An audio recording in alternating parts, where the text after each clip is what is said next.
Bonsoir à tous. Bienvenue à cette première assemblée publique de l'année 2023 du Conseil municipal de Canton-Titanité.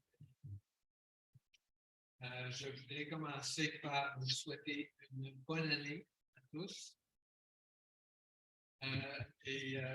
Santé, bonheur et paix et toute autre chose que vous voudriez. Les plus vieux se souviendront qu'on disait à l'époque et le paradis à la fin de vos jours. Ah oui.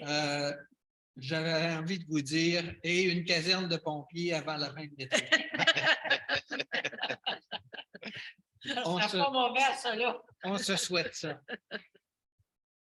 Alors, on y va, si je trouve mon texte. Donc, le 16 janvier 2023, à une session ordinaire du Conseil de la municipalité du canton de Stansted, tenue le 16e jour du mois de janvier de l'an 2023, sont présents Mme Louise Hébert, Gaétane Godreau, Constance Ramassieri, ainsi que M. Paul Conrad Carignan, William Marston et Brian Wall. Tous formant quorum sous la présidence de Pierre Martineau. Le directeur général et le trésorier, M. Mathieu Simoneau, est également présent conformément aux dispositions du Code municipal.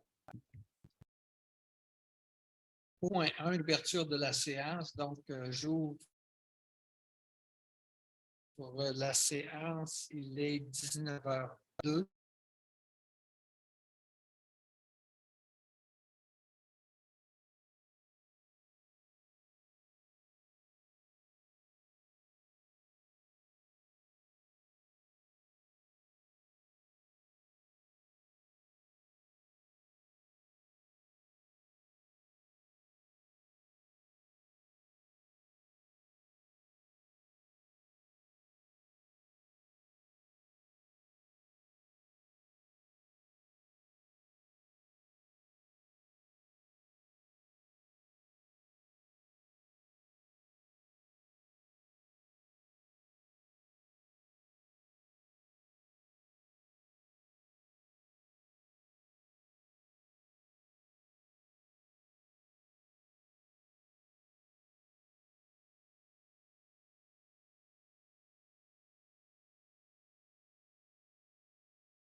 Non, excusez-moi.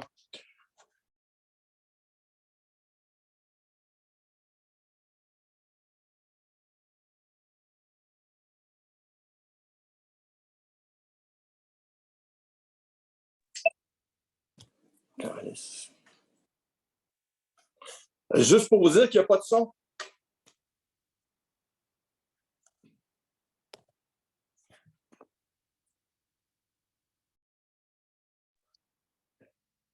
On ne les entend pas. OK, maintenant, vous entendez? Oui. Bon, OK, parfait. On a eu des petits problèmes avec Zoom, là. Il semble avoir déconnecté, reconnecté à quelques reprises, là. On va espérer que ça fonctionne bien, là. J'ai l'impression que c'est peut-être Internet ou Zoom directement qui a des difficultés, là. Parfait. Merci.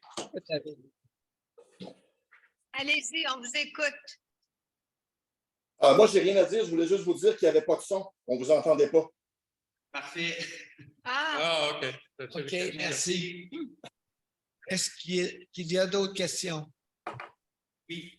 On a Mme Ford. aussi.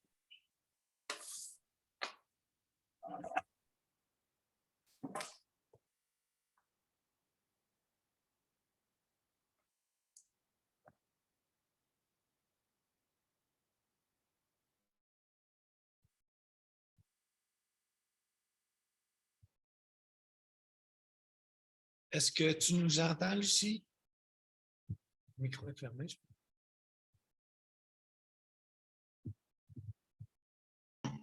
Oui, maintenant, je vous entends. Merci. Vas-y, on t'écoute. Je n'avais pas de questions. Je veux simplement m'assurer que j'entendais ce que vous aviez à dire. Parfait. Est-ce qu'il y a d'autres questions?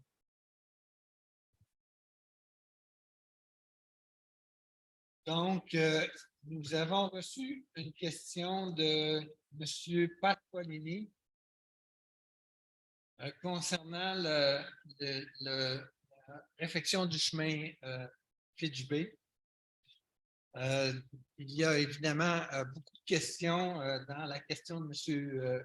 Pascolini et certaines de ces questions-là sont quand même des questions de détail dans lesquelles on n'entrera pas ici.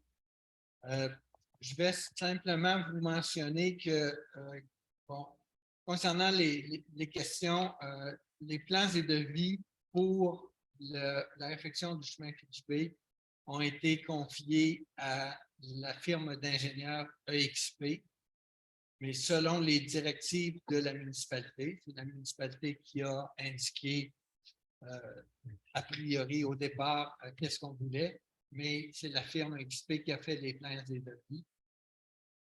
Une expertise terrain a été effectuée avant la finalisation des plans et devis. On a pris des carottes à différents endroits du chemin Fitch-Bay pour en connaître la qualité. Ensuite de ça, après avoir fait les plans et devis, là, nous sommes à l'étape de passer un règlement pour autoriser les travaux. Alors, ce soir, on a à l'ordre du jour ce règlement-là pour autoriser les travaux et prévoir le financement. L'étape suivante de ça serait l'ouverture d'un registre. Alors, il y a un registre qui sera ouvert.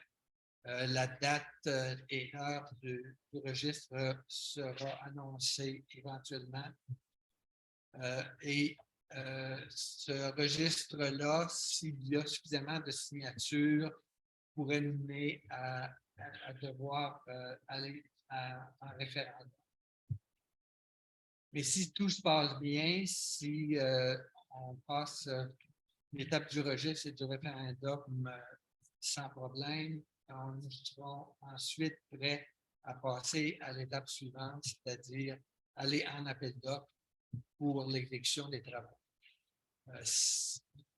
Actuellement, on prévoit une première partie des travaux à l'automne 2023 et la couche finale d'asphalte serait mise au printemps de 2024.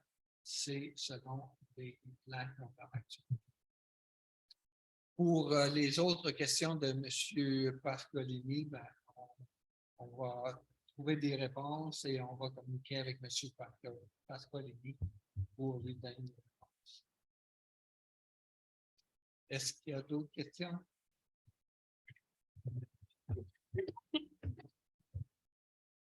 Pas avoir d'autres questions. Donc, point suivant, Dépôt de la correspondance du mois. Je vais te laisser lire là-dessus. Donc, la liste de la correspondance reçue au cours du mois dernier est déposée aux membres du Conseil. Les documents seront servis aux archives s'il y a lieu. Les autres non archivés pourront être détruits à la fin du mois courant. La correspondance sera traitée conformément aux indications du Conseil. Merci. Au point 8, aménagement et urbanisme. Au point 8.1, dépôt du rapport sommaire d'émission des permis. Donc, le rapport des permis émis du mois de décembre est déposé aux membres du Conseil. Au point 8.2, dépôt du rapport d'inspection forestière. Le rapport d'inspection forestière du mois de décembre est déposé aux membres du Conseil. Au point 8.3, demande à la Commission de la protection du territoire agricole du Québec, la CPTAQ, dans le dossier 139 438 du 34-21 chemin Brownsville.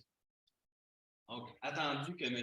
Pierre Léonard souhaite déposer auprès de la Commission de la protection du territoire agricole du Québec, la CPTAQ, une demande d'autorisation qui vise à permettre l'extension de son activité résidentielle à même un bâtiment agricole accessoire adjacent à sa résidence située au 34-21 chemin Brownsville.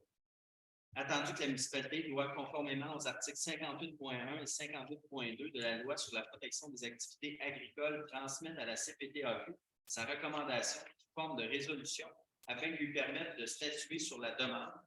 Attendu que le lot 4 923 695 fixé par la demande est, suivant le règlement de zonage numéro 212-2001, situé dans la zone AG1. Attendu que la municipalité doit modifier sa recommandation selon les critères prévus à l'article 62 de la Loi sur la protection des activités agricoles, donc la LPTAA. Les critères de décision prévus à l'article 62 de la LPTAA. Donc, le premier critère, le potentiel agricole du lot et des lots avoisinants. Le lot visé représente essentiellement une terre en friche d'environ 6,13 acres, dont environ 1,43 en milieu humide. Les lots adjacents sont composés de forêts, de terres en culture et d'une ferme laitière. Le point numéro 2, les possibilités d'utilisation à des fins d'agriculture. L'étroitesse du lot, environ 79 mètres, et la présence de milieux humides et de cours d'eau limite la capacité d'une utilisation optimale à des fins agricoles. Numéro 3, les conséquences d'une autorisation sur les activités agricoles existantes et sur le développement de ces activités agricoles. Donc, le milieu agricole adjacent est fortement implanté. Le lot visé, d'une superficie modeste, semble avoir peu d'influence sur l'avenir de ce secteur d'activité. En 4, les contraintes et les effets résultant de l'application des lois et règlements, notamment en matière d'environnement. Donc, l'application du règlement de zonage de la municipalité 212-2001 ne représente pas une contrainte en matière d'environnement. Néanmoins, les deux zones humides de juridiction provinciale peuvent potentiellement représenter une certaine contrainte dans la façon d'exploiter une activité agricole. Point 5, la disposition de remplacement de nature à éliminer ou réduire les contraintes sur l'agriculture, particulièrement lorsque la demande porte sur un lot compris dans une agglomération de recensement ou une région métropolitaine de recensement, telle que définie par Statistique Canada. Donc, dans ce cas-ci, c'est non applicable. Le lot visé n'est pas situé dans une agglomération de recensement. Donc, au point 6, l'homogénéité de la communauté et de l'exploitation agricole. De toute évidence, ce petit lot en zone agricole ajoute peu d'attrait dans son milieu et ne semble pas représenter un quelconque ajout à l'activité agricole du milieu. Le milieu demeure tout de même dynamique sans que le lot visé y participe. L'effet sur la préservation pour l'agriculture des ressources d'eau et de sol dans la municipalité et dans la région. Aucun effet anticipé. Au point 8, la constitution de propriétés foncières dont la superficie est suffisante pour y pratiquer l'agriculture. Le lot visé n'a aucun effet sur l'activité agricole du milieu. L'effet sur le développement économique de la région. Le lot n'a aucun effet à ce niveau-là. Au point 10, les conditions socio-économiques nécessaires à la viabilité d'une collectivité lorsque la faible densité d'occupation du territoire le justifie. Ici, c'est non applicable. Point 11, le plan de développement de la zone agricole de la municipalité régionale de comté concernée, c'est toujours non applicable. Au point 12, la non-conformité aux objectifs du schéma d'aménagement et de développement et aux dispositions du document complémentaire. Donc, aucun avis de non-conformité. Au point 13, les conséquences d'un refus pour le demandeur. La sous-exploitation de l'activité résidentielle du bâtiment existant datant de 1894 pourrait à terme favoriser son abandon. Si la terre a peu d'intérêt sur le plan agricole, une activité résidentielle mieux affirmée sur solide et la reconnaissance de son passé, donc témoin du patrimoine bâti local, soutiendrait la vitalité du milieu. Donc, il est donc proposé que le Conseil appuie la demande d'autorisation présentée par M. Pierre Léonard auprès de la Commission de protection du territoire agricole du Québec, puisque le projet présenté non seulement ne contrevient pas à la réglementation municipale en vigueur, mais permet de préserver un témoin du passé, reconnaissant ainsi la vitalité du milieu.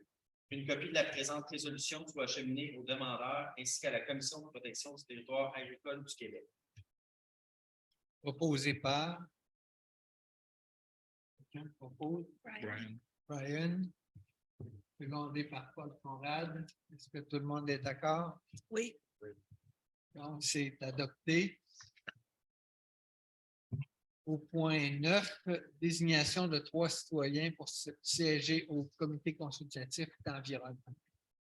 Donc, attendu que le comité consultatif en environnement, le CCE, a publié une annonce afin de recruter 3 citoyens qui a lieu de remplacer les anciens membres, attendu que les 3 citoyennes suivantes, Mme Joanne Cadet, Lynn Lorrain et Manon Couture, ont manifesté leur intérêt afin de siéger sur le comité consultatif d'environnement. Donc, proposé que le Conseil nomme Mme Joanne Cadet, Lynn Lorrain et Manon Couture à titre de membre du CCE pour un mandat de 2 ans. Proposé par Bill et secondé par Constance. Tout le monde est d'accord? Oui. Oui. Donc, c'est adopté et nous allons féliciter ces 3 dames et leur souhaiter la bienvenue au comité consultatif d'environnement. Point 10, travaux publics et infrastructures, 10.1, adoption du règlement numéro 457-2022, décrétant une dépense de 4 400 000 et un emprunt de 3 335 000 pour les travaux de reconstruction du chemin Fitchburg. Attendu que lors de la séance extraordinaire du 12 décembre dernier, le conseiller William Marsden a donné un avis de motion annonçant l'adoption à une séance ultérieure du règlement numéro 457-2022 et que le projet du règlement a également été déposé, attendu que l'objet du règlement d'emprunt est d'autoriser le Conseil à exécuter des travaux pour la reconstruction du chemin de Fitchburg, à dépenser une somme n'excédant pas 4 400 000 aux fins du règlement, à emprunter une somme de 3 735 000 sur une période de 25 ans aux fins du règlement et à affecter une somme de 665 000 provenant du programme de la taxe sur l'essence et de la contribution du Québec 2019, donc la TEC 2019, à imposer et à prélever annuellement durant le terme de l'emprunt sur tous les immeubles imposables situés sur le territoire de la municipalité une taxe spéciale à taux suffisant d'après les valeurs telles qu'elle apparaît au rôle d'évaluation en vigueur chaque année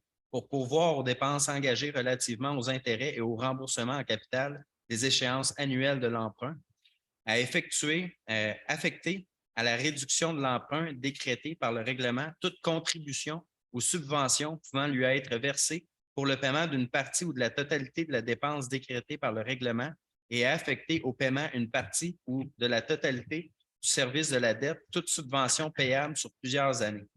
Le terme de remboursement de l'emprunt correspondant au montant de la subvention sera ajusté automatiquement à la période fixée pour le versement de la subvention. Attendu que les membres du Conseil reconnaissent avoir reçu copie du règlement au plus tard 3 jours avant la séance et renoncent à sa lecture, il est donc proposé que le Conseil adopte le règlement numéro 457-2022, décrétant une dépense de 4 400 000 et un emprunt de 3 735 000 pour les travaux de reconstruction du chemin de Fitchburg, que des copies du dit règlement seront mises à la disposition du public. Proposé par Louise et secondé par Gaétane. Tout le monde est d'accord? Oui. Oui. Tout le monde est d'accord, donc le projet est adopté. Le règlement. Règlement est adopté. 10.2, reddition de compte pour le programme d'aide financière pour les bâtiments municipaux, le programme PRABAM.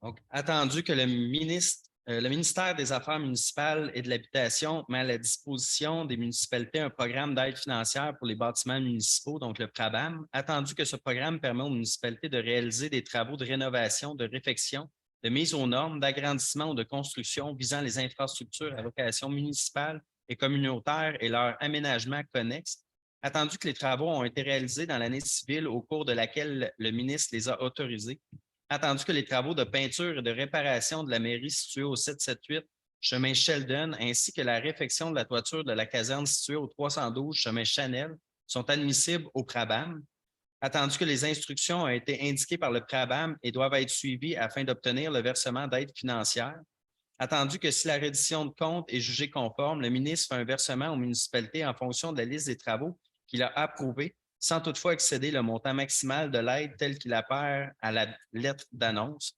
Donc, proposer que le Conseil du canton de Stansted s'engage à respecter toutes les modalités s'appliquant à elle, que le Conseil mandate la firme Raymond Chabot Grant Thornton en tant qu'auditeur pour effectuer le rapport de mission de procédure convenu, comme il est fait mention dans les instructions aux municipalités et aux auditeurs relatives à la reddition de compte finale, que la municipalité soumette les informations et documents nécessaires à la firme Raymond Chabot Grant Thornton pour effectuer le rapport de mission de procédure convenu, que le Conseil entérine et confirme la réalisation des travaux visés par la reddition de compte finale.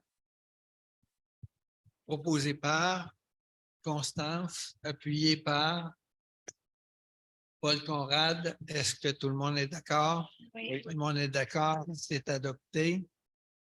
La reddition de compte, c'est une opération obligatoire. Une résolution doit être votée au Conseil pour qu'on puisse obtenir les sommes qui ont été allouées par le gouvernement. Au point 10.3, reddition de compte encore pour le programme d'aide à la voirie locale. Volet entretien, le dossier AQH 48 446, numéro de fournisseur 67 640. Donc, attendu que le ministère des Transports a versé une compensation de 236 633 pour l'entretien des routes locales pour l'année civile 2022, attendu que les compensations distribuées à la municipalité visent l'entretien courant et préventif des routes locales niveau 1 et 2, ainsi que les éléments des ponts situés sur ces routes dont la responsabilité incombe à la municipalité, attendu que les compensations versées doivent entièrement être affectées à des dépenses d'entretien admissibles ou à des dépenses d'investissement admissibles. Il est donc proposé que la municipalité du canton de Stansted informe le ministère des Transports de l'utilisation des compensations aux fins d'entretien courant et préventif des routes locales niveau 1 et 2, ainsi que les éléments des ponts situés sur ces routes dont la responsabilité incombe à la municipalité, conformément aux objectifs du volet. Proposé par Constance et appuyé par Gaétan. Tout le monde est d'accord. Donc, c'est donc adopté.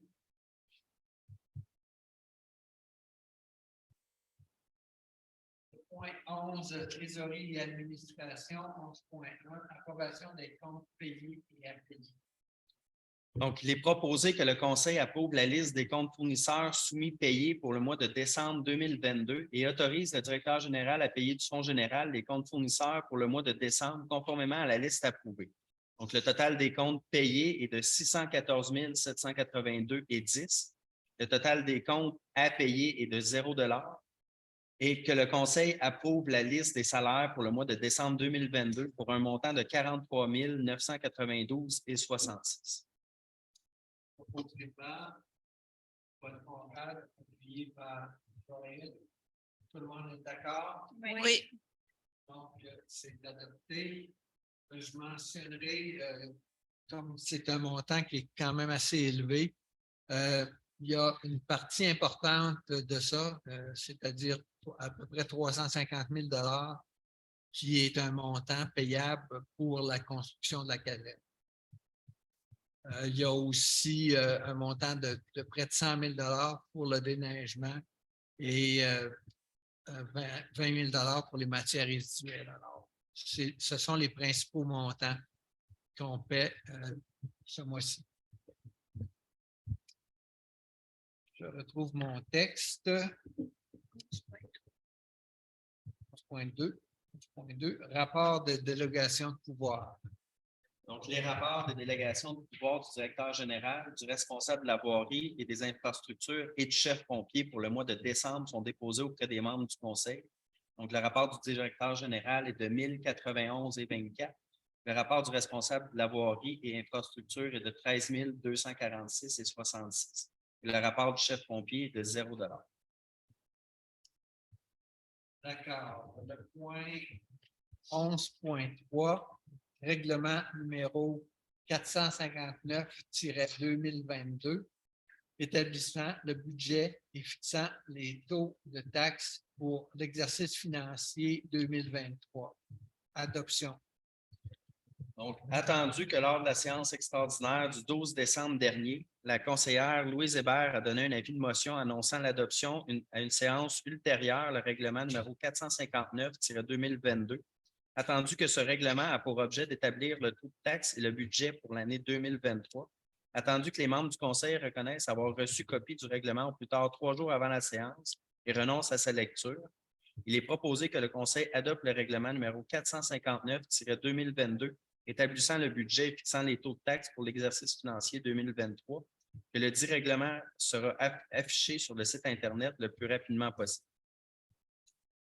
Proposé par Gaétane, appuyé par Constance. Donc, le règlement est approuvé, est adopté. Pardon. Le point 11.4, statut bilingue de la municipalité du canton de Stansted. Donc, attendu que la Charte de la langue française, donc la charte, a été adoptée par l'Assemblée nationale du Québec en 1977, attendu qu'au moment de l'adoption de la Charte, le statut bilingue de plus de 80 municipalités québécoises a été reconnu en vertu des dispositions de l'article 29.1, attendu que la municipalité du canton de Stansted est reconnue comme ayant un statut bilingue depuis 1977 et qu'elle désire conserver ce statut, attendu que les dispositions initiales de la Charte permettraient aux municipalités dont une majorité des résidents parlaient une langue autre que le français d'être officiellement reconnues comme ayant le statut bilingue en vertu de l'article 29.1, attendu qu'en juillet 2021, la municipalité du canton de Stansted a adopté la résolution 2021-07-043 sur le statut bilingue de la municipalité selon l'article 29.1, et ce, afin de réitérer sa volonté de maintenir son statut bilingue, attendu qu'aujourd'hui, 84 municipalités et 6 arrondissements continuent de bénéficier du statut bilingue, dont la municipalité du canton de Stansted. Attendu que le projet de loi numéro 96 intitulé « Loi sur la langue officielle et commune du Québec, le français » a été présenté à l'Assemblée nationale en mai 2021 et adopté en mai 2022.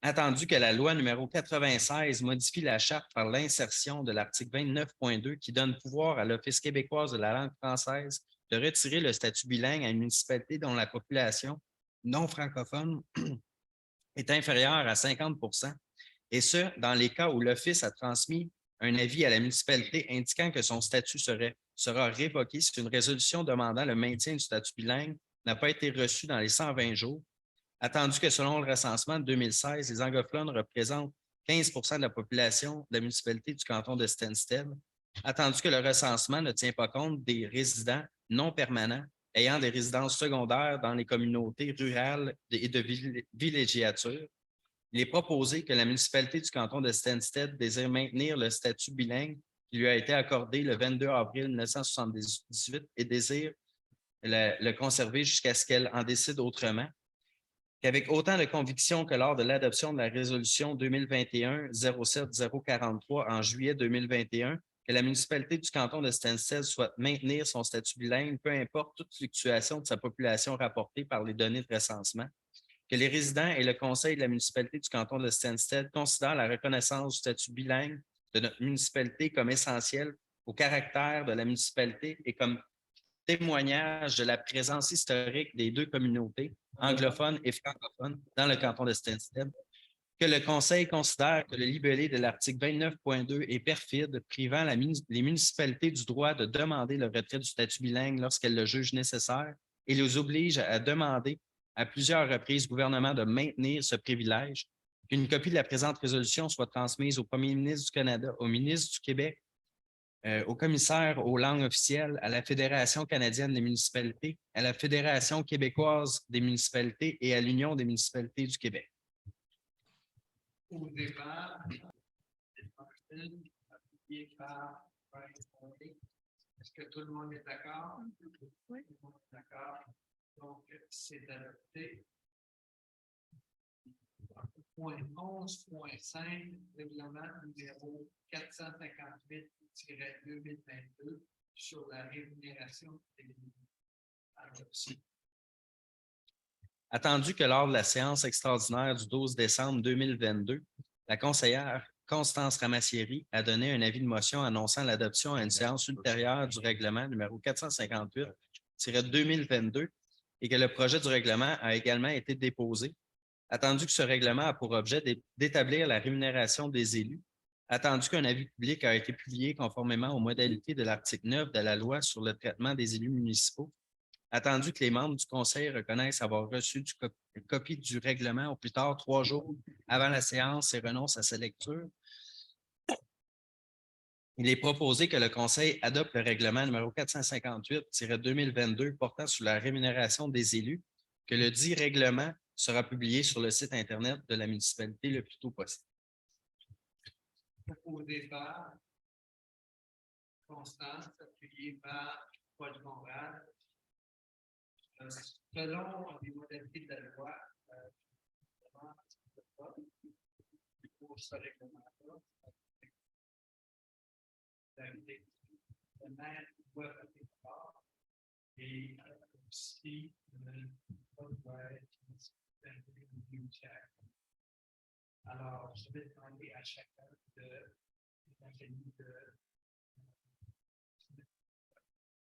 Je vote pour. Je vote pour. Je vote contre à cause, j'ai le droit d'expliquer. OK, moi, je vote contre parce que je suis en accord que les conseillers sont payés moins qu'ils devraient l'être, mais par contre, je préfère une augmentation qui est graduelle, répartie sur 2 ou 3 des prochaines années plutôt que dans toute l'augmentation dans l'année présente. Merci. Je suis pour. Je vote pour. Moi aussi, je vote pour. Je vote pour aussi. Donc, le règlement est adopté.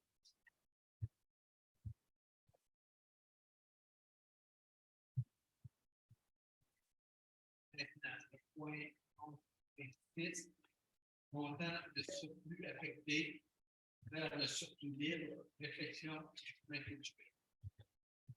Donc, attendu qu'un montant de 600 000 du surplus libre est présentement affecté à la réfection du chemin de Fitch-Bay, il est proposé que le Conseil assigne le montant de 600 000 dans les surplus non affectés pour la réalisation de d'autres projets.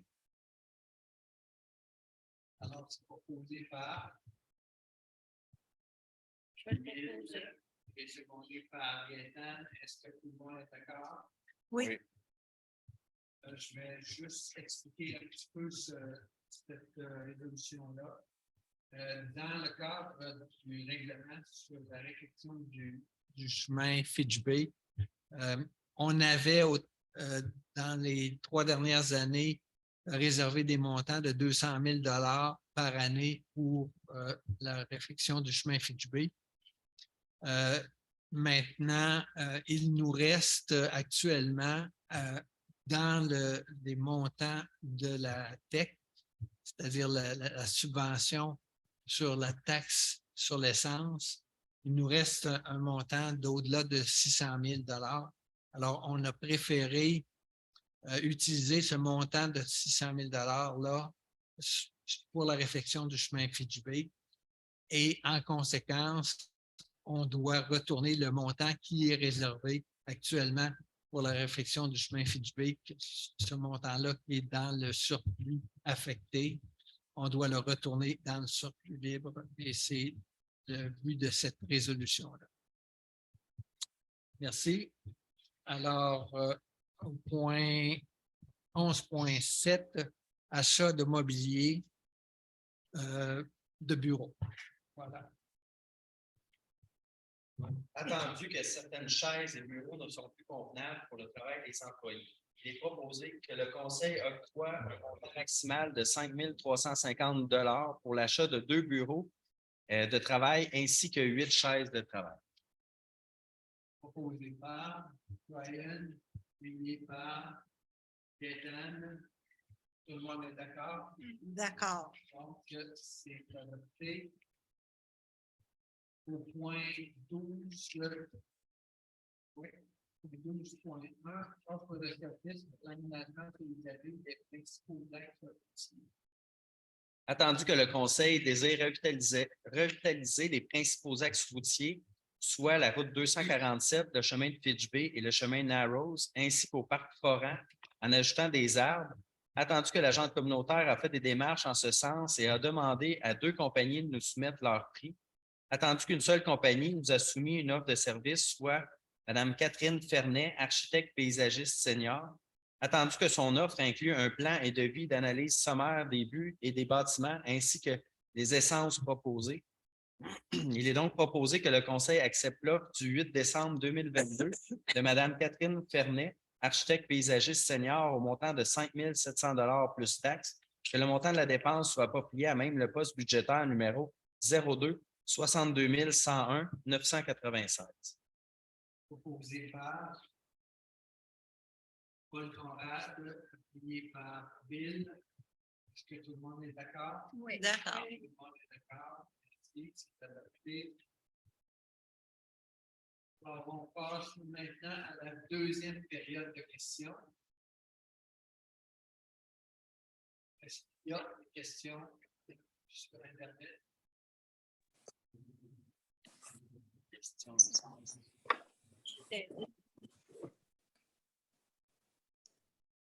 Allez-y, M. Mitchell. Participer comme spectateur. Bonjour, vous m'entendez? Oui.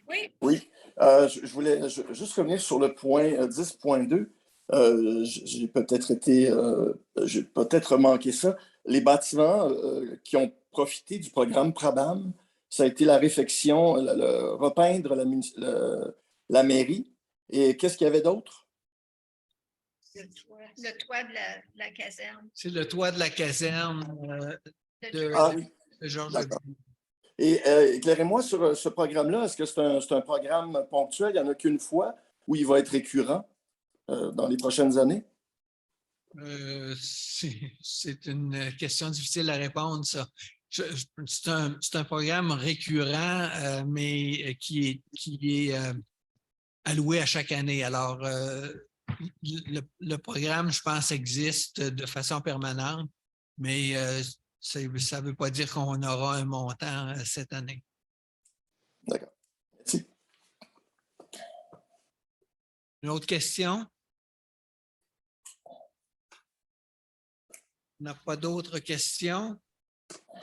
Donc, je vais demander à chacun des conseillers s'il voudrait rajouter quelque chose. Alors, Constance? Oui, je voulais juste souligner le rapport que les étudiants de l'Université de Montréal nous ont fait au mois de décembre. Je pense avoir présenté il y a quelques mois le fait qu'on avait 30 étudiants de l'Université de Montréal en architecture du paysage, en urbanisme, qui se sont promenés par groupe de 3 à travers le canton en regardant les paysages et en analysant le territoire. C'est une expérience vraiment extraordinaire parce qu'avoir 30 étudiants qui sont venus ici 2 fois, la première fois pour nous décrire un peu c'était quoi le projet auquel ils avaient accepté de participer, puis la deuxième fois pour nous présenter les projets. Alors, le 15 décembre dernier, je pense, 15 ou 16 décembre. Ils sont venus nous présenter les projets, puis ça a été vraiment extraordinaire. On a eu je pense, 5 projets au moins sur les friches. Donc, on a appris qu'on a beaucoup de terrains qui sont en friche. Certains des projets qui ont été assez extraordinaires, entre autres sur les plantes qui sont comestibles, puis les choses qu'on pourrait manger. Alors, on vous en reparlera. Il y a plein de choses dans nos champs qu'on peut bouffer.